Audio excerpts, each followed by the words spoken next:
श्री गोपाळ कृष्ण भगवान की जय।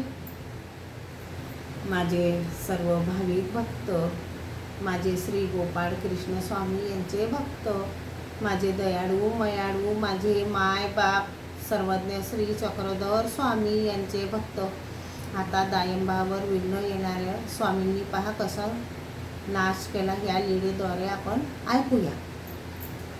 दायंबा स्वामींच्या दर्शनाला आले, दंडवत प्रणाम करून निघाले असता स्वामी त्यांना म्हणाले, भोजया, आज तर भूत चतुर्थी आहे। आज देवतांना बळी दिल्या जातात, भूते स्वैरा वैरे विचारतात, त्याकरता आज तुम्ही जाऊ नका।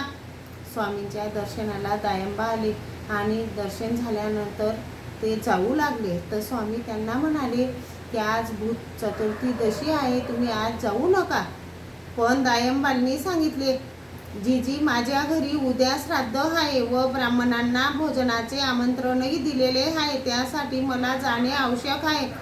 मग स्वामी त्यांना म्हणाले, जायचे आहे ना तर मग आमचे स्मरण करत करत रस्त्याने जा। रस्त्याने जर काही आश्चर्य पाहाल तर त्याकडे दुर्लक्ष करून जा, रस्ता सोडून जायचे नाही। स्वामींनी निघताना त्यांना आपल्या गळ्यातील पुष्पमाळ दिली व श्रीमुखीचे तांबूळ दिले।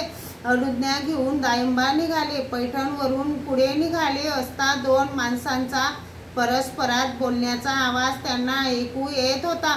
त्यांनी विचार केला, रात्र खूप झाली आहे, तरी आता इथेच थोडी विश्रांती घेऊ व पहाटेच उठून पुढील मार्गक्रमण करू म्हणून तिकडे ते निघाले। थोडेसे दूर गेल्यानंतर त्यांना स्वामींची आज्ञा आठवली की मार्ग सोडायचा नाही, म्हणून ते परत फिरले तर देवता गोड शेळी रूपाने येऊन दायंबाच्या टाचा चेपू लागली। तेव्हा त्यांना दायंबांनी म्हटले की आम्ही तर श्री चक्रधर स्वामींचे आहोत, तुम्ही कशाला व्यर्थ त्रास घेता।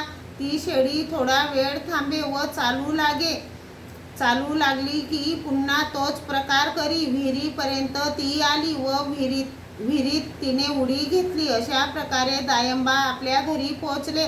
काही दिवसांनी स्वामींच्या दर्शनाला आल्यावर दायंबांनी स्वामींना मागील सर्व वृत्तांत सांगितला व विचारले, ती शेळी कोण? त्यावर स्वामींनी दायंबांना सांगितले, ती देवता होती, तुमचा बळी घेण्यासाठी आली होती।